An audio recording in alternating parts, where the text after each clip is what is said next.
ओम भूर्भुवस्वः तस्सर्वितुर्वरेण्यं भर्गो देवस्य धीमहि धियो यो न प्रचोदयात्। ओम शांति शांति शांति ओम। आदरणीय धर्म प्रेमी सज्जनों, आप सुन रहे हैं वाल्मीकि रामायण और वाल्मीकि रामायण का अयोध्या कांड का आज ये 69 और 70वां सर्ग आपके सामने है। पिछले सर्ग में आपने सुना था कि ऋषि भारद्वाज से मिलकर के जो भरत जी हैं वो श्री राम को मिलने के लिए जाते हैं और चित्रकूट पर्वत पर वो जाते हैं। चित्रकूट पर्वत के पास में सेना को रोक करके जाते हैं और क्या बोलते हैं सुनिए।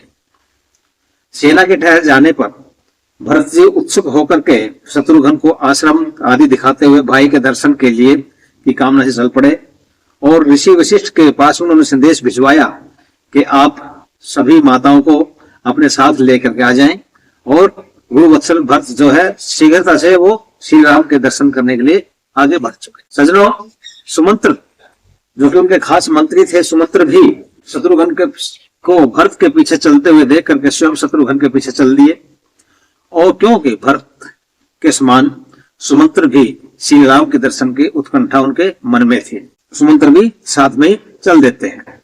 चलते चलते श्रीमान भरत ने तपस्वियों के आश्रमों के मध्य स्थित भाई की पर्णकुटी और शयनागार को देखा, जो सोने का उनका कमरा था उनको देखा। भरत जी एक मुहूर्त तक पर्णशाला की बनावट और सजावट को निहारते रहे।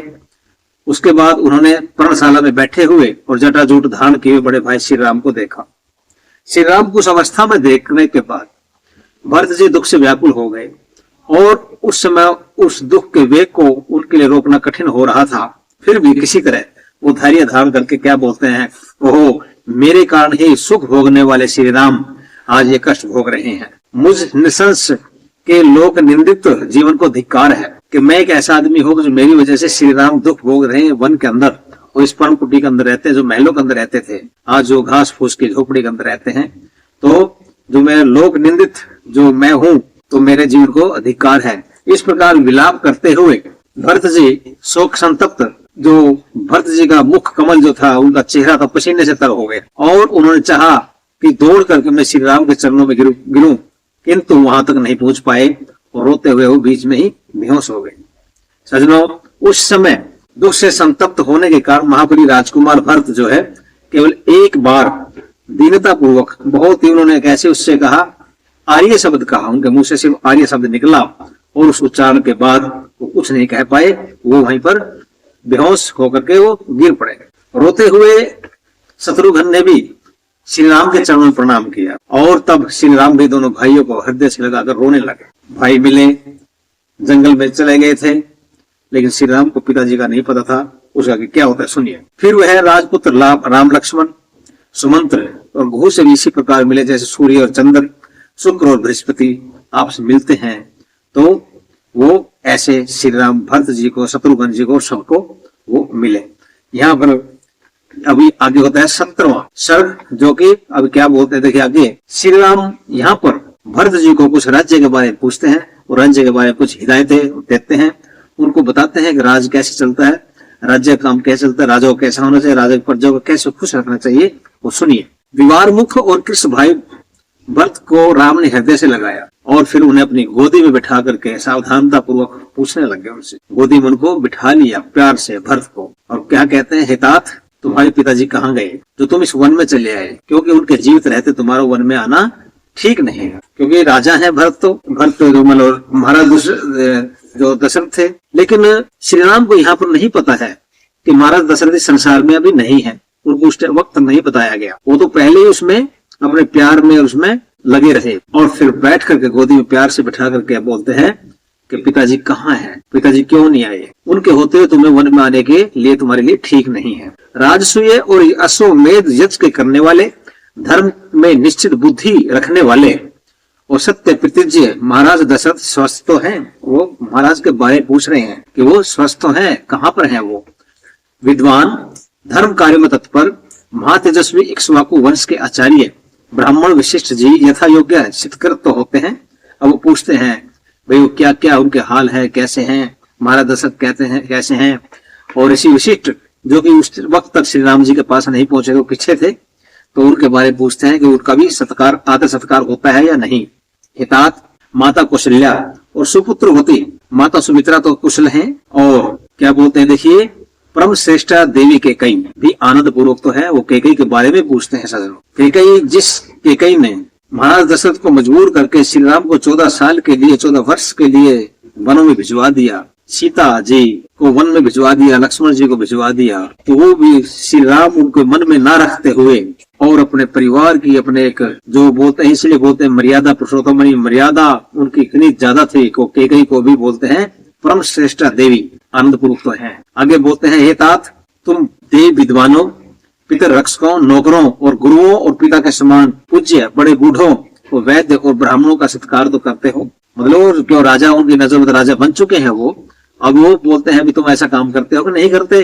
ब्राह्मणों का, गुरुओं का, बुजुर्गों का, बड़े बूढ़े लोगों का आदर सत्कार करते हो या नहीं करते हो। आगे बोलते हैं, भाई तुम बाण और अस्त्र विद्या में निपुण तथा अर्थशास्त्र, नीति शास्त्र विशारद, धनुर्वेदाचार्य, सुंधवा जो होते हैं उनका सुधनवा, उनके बहुत ही अच्छे गुरु जो कि बाण विद्या, अस्त्र विद्या निपुण, उसमें निपुण थे, धर्म शास्त्र के जानने वाले थे, नीति शास्त्र विशारद थे और धनुर्वेदाचार्य थे। तो वो जो थे सुधनवा नाम के, उनका आदर सत्कार तो करते हो। एतात क्या तुमने अपने समान विश्वसनीय वीर, नीति शास्त्रज्ञ, लोभ में न फंसने वाले, प्रमाणिक, कुल उत्पन्न और संकेत को समझने वाले व्यक्तियों को मंत्री बनाया है। अब वो मंत्री कैसे होने चाहिए उसके बारे में बोलते हैं कि आपके पास ऐसे विश्वसनीय, आपके अपने विश्वसनीय, नीति शास्त्र वाले, लोभ में ना फंसने वाले हों, प्रमाणिक, कुल उत्पन्न से हों और संकेत को समझने वाले ऐसे व्यक्ति आपके मंत्री बने हैं या नहीं बनाए हैं आपने। क्योंकि हे राघव, मंत्रणा को धारण करने वाले नीति शास्त्र विशारद सचिवों के द्वारा गुप्त रखी गई मंत्रणा ही राजाओं की विजय का मूल होती है। कि जिस राजा ने अपना गुप्त अपनी सूचनाओं को रख लिया तो वही जीत सकता है किसी युद्ध में, नहीं तो जिसकी अगर जो गुप्त बातें हैं, जो बात चली जाती है दुश्मन के पास, वो फिर वो क्या होता है, वो राजा हारता है। तो वो बोलते हैं राम के भाई आपने ऐसा किया है या नहीं किया है। आगे बोलते हैं श्री राम भरत जी को कि तुम निद्रा के वशीभूत तो नहीं होते हो, भी ज्यादा नींद में तो नहीं रहते हो और सही समय पर उठ तो जाते हो। रात्रि के पिछले प्रहर में अर्थ की प्राप्ति के उपाय का चिंतन तो करते हो। उनको ये बोलते हैं कि एक राजा को बहुत सुबह सवेरे उठ जाना चाहिए, उठने के बाद हर अर्थ उपार्जन राज्य कैसे चलाया जाए उसके बारे में चिंतन करना चाहिए। ये श्री राम जी यहाँ पर भरत जी को बता रहे हैं।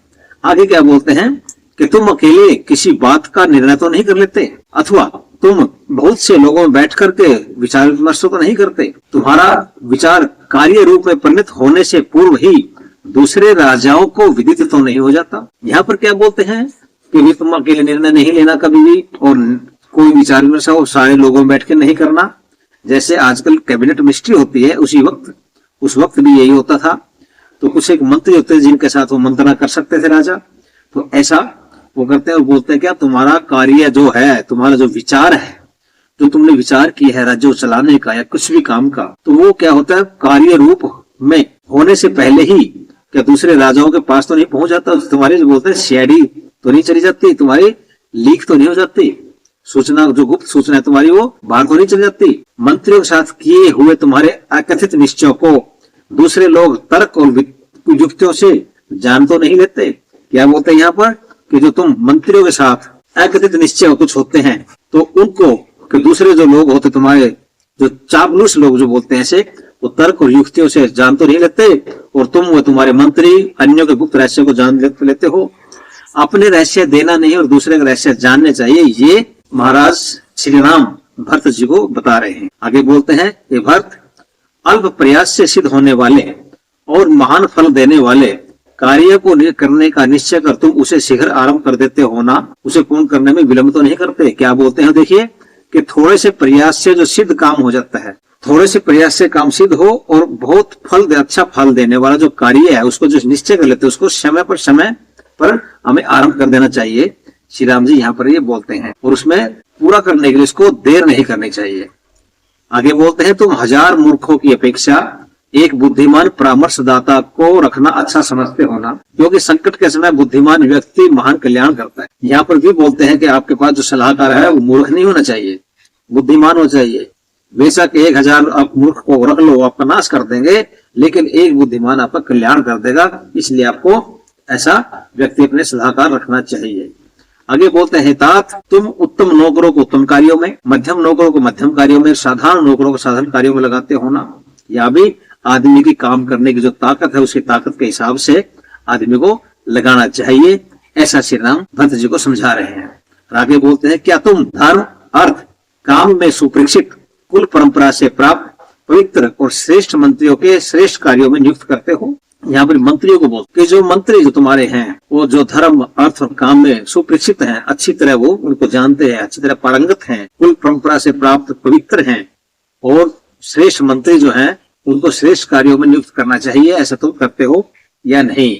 आगे बोलते हैं कि हे कैकेयी नंदन, तुम्हारे राज्य में उग्र दंड से उत्तेजित प्रजा तुम्हारा और तुम्हारे मंत्रियों का अपमान तो नहीं करती?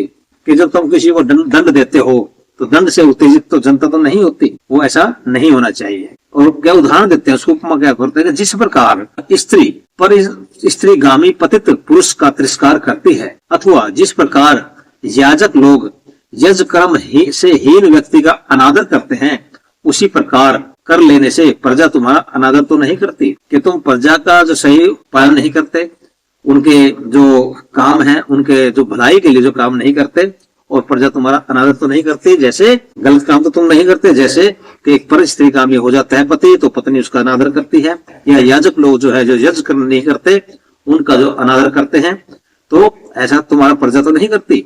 जो राजा शाम आदि को, कूटनीति विशारद वैद्य को, सज्जनों में दोष लगाने नौकर को, और ऐश्वर्य के अभिलाषी सूर को नहीं मारता हुआ शम मारा जाता है। तो कई ऐसे लोगों को तो अपने पास नहीं रखते। कैसे? जो राजा शाम आदि कूटनीति, जो कूटनीति विशारद वैद्य होते हैं, सज्जनों में दोष लगाने वाले नौकर होते हैं कि सज्जन आदमी उसको ऊपर दोष लगा दिया, और ऐश्वर्य के अभिलाषी के जो ऐसे सूरवीर महान लोग हैं, वो जो ऐश्वर्य चाहते हैं, ऐसे लोगों को मार देना चाहिए, हटा देना चाहिए, दूर रखना चाहिए। अगर ऐसे नहीं रखते तो फिर राजा शव मारा जाता है। तो ऐसे लोगों को अपने पास नहीं रखने। आगे बोलते हैं भरत, क्या तुमने व्यवहार कुशल, शूर, बहादुर, बुद्धिमान, धीर, पवित्र, कुलीन, स्वामी भक्त और कर्म कुशल व्यक्ति को अपना सेनापति बनाया है?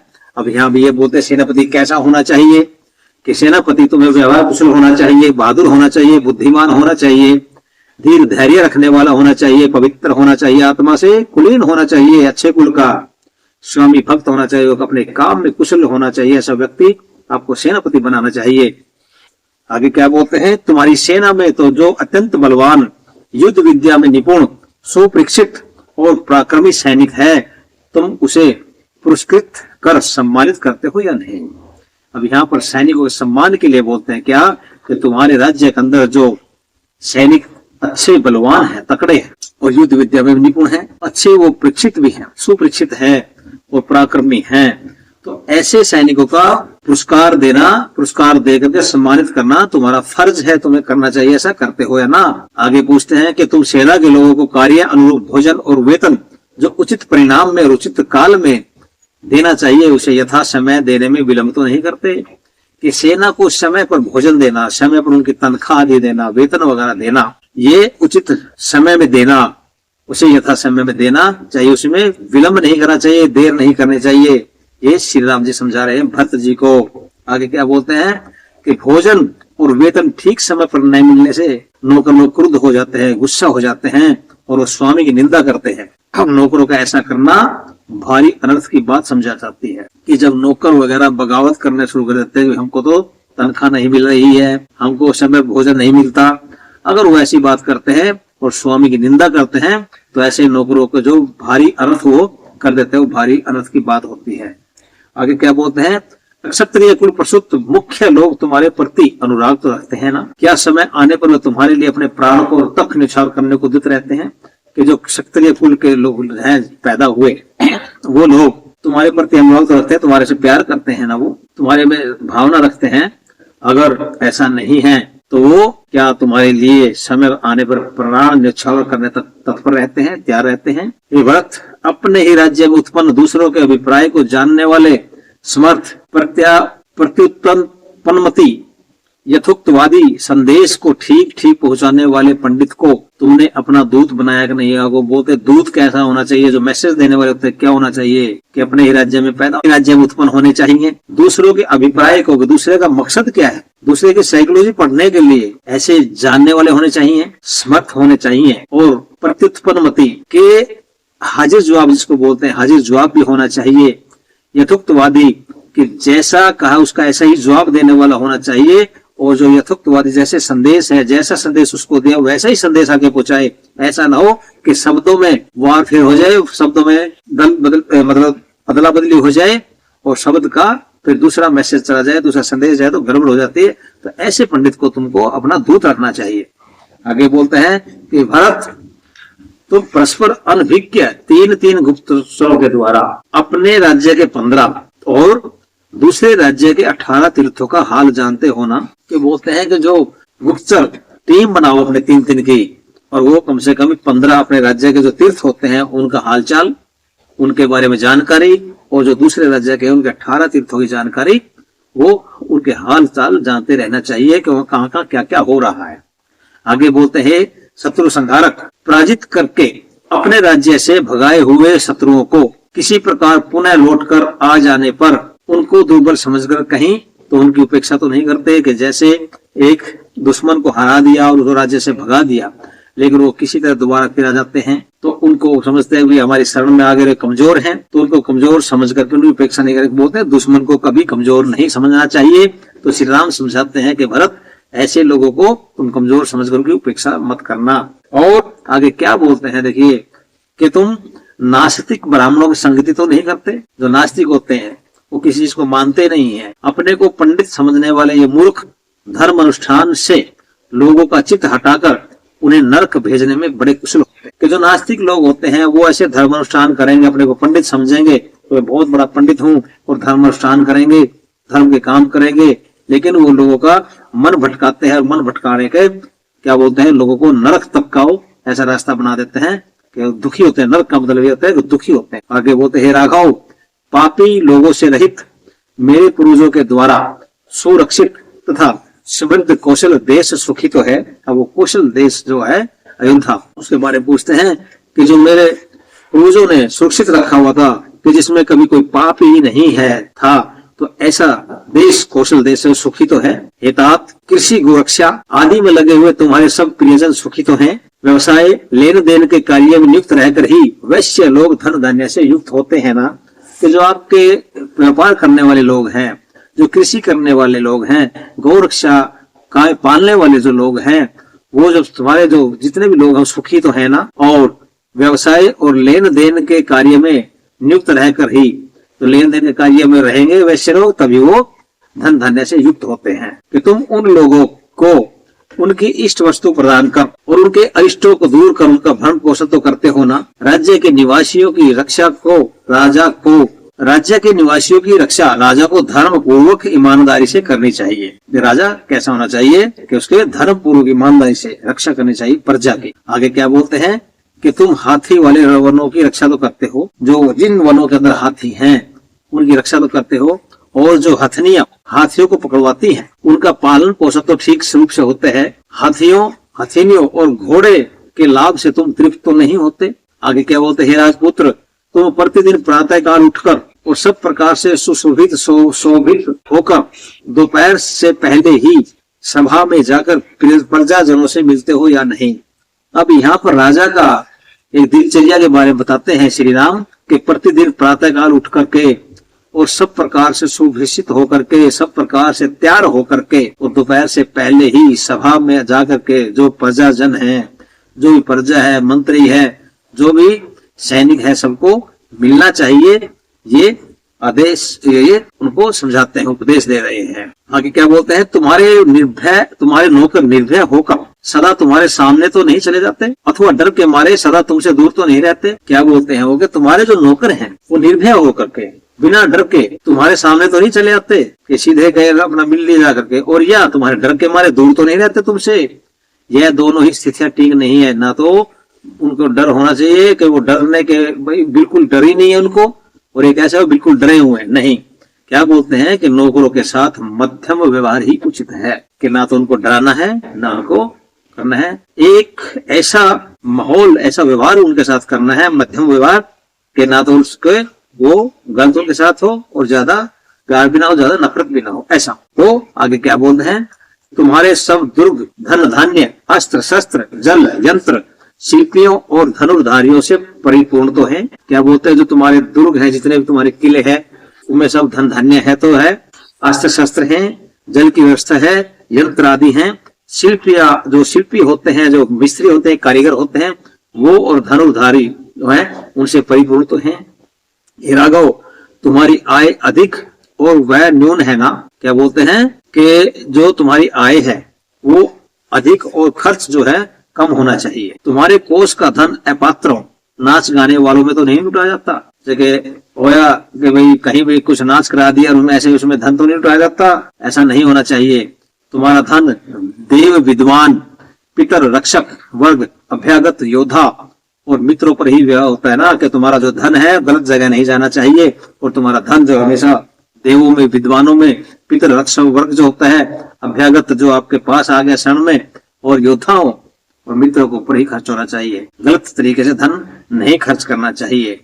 आगे बोलता है कि जब विशुद्ध आत्मा पवित्र और श्रेष्ठ लोग झूठ चोरी आदि के अपवाद से दूषित होकर विचार अर्थ न्यायालय में उपस्थित किए जाते हैं, तब वो तुम्हारे नीति शास्त्र कुशल लोग सरकारी वकील जो होते हैं उनकी परीक्षा किए बिना, मतलब झिड़े किए बिना, उनसे पूछताछ किए बिना, उनसे सबूत लिए बिना, सत्य असत्य का निर्णय किए बिना लालच में फंसकर कहीं उन्हें दंड तो नहीं देते। मतलब दंड कैसे दिया जाता है कि जो बंदे हैं, जो मान लो वकील वगैरह सरकारी वकील है, दंड अधिकारी जो आपके राज्य के अंदर है, वो लोभी नहीं होने चाहिए, लोभ में फंस करके दंड नहीं देना चाहिए।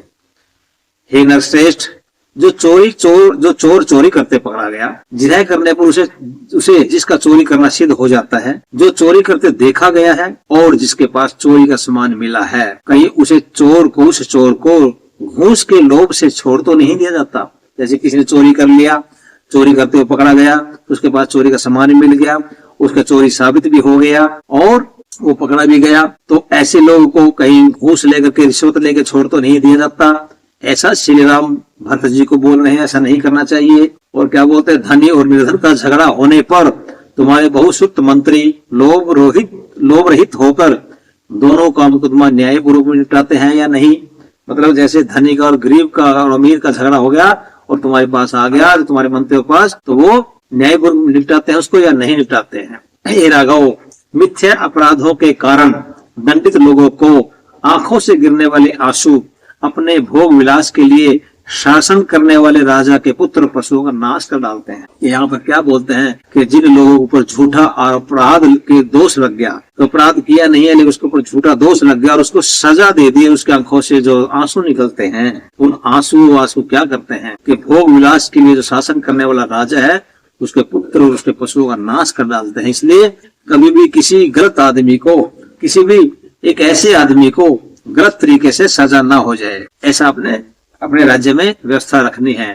हे राघव, तुम वृद्ध बालक वैद्य और मुखिया लोगों को दान मनसा और वाचा, दान देकर उनके अभिष्ट वस्तु उनको देते हो या नहीं देते हो।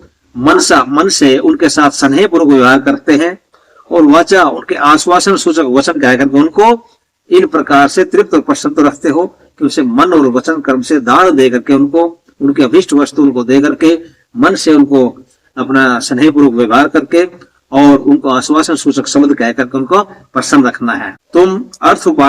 तुम धर्मानुष्ठान के समय को अर्थोपार्जन में अथवा अर्थोपार्जन के समय को धर्मानुष्ठान में तो नहीं नष्ट कर देते, अथवा सुख अभिलाषा के लिए काम वासना में फंस अर्थोपार्जन और धर्म अनुष्ठान दोनों का समय तो नहीं गवा देते। क्या बोलते हैं, राजा को कैसा होना चाहिए कि जब वो अर्थोपार्जन का धर्म अनुष्ठान कर रहे हैं तो उस वक्त अर्थोपार्जन नहीं करना है, और जब अर्थोपार्जन करते हैं तो उस टाइम धर्म अनुष्ठान नहीं करना है। क्यों कि ये और क्या बोलते हैं, अपने सुख अभिलाषा के लिए काम वासना में फंस करके धर्म और अर्थोपार्जन और धर्म अनुष्ठान दोनों का समय तो नहीं गवा देते, कि जो समय जिस काम का उसी समय से करना चाहिए। जब धर्म अनुष्ठान करना है तो धर्म अनुष्ठान करना है, उस समय पर, और जब अर्थोपार्जन करना है तो अर्थोपार्जन ही करना है, लेकिन दोनों इकट्ठे करके समय व्यस्त नहीं करना चाहिए, समय नष्ट नहीं करना चाहिए। हे विजेताओं में श्रेष्ठ और काल को जीतने वाले भरत, तुम धर्म, अर्थ और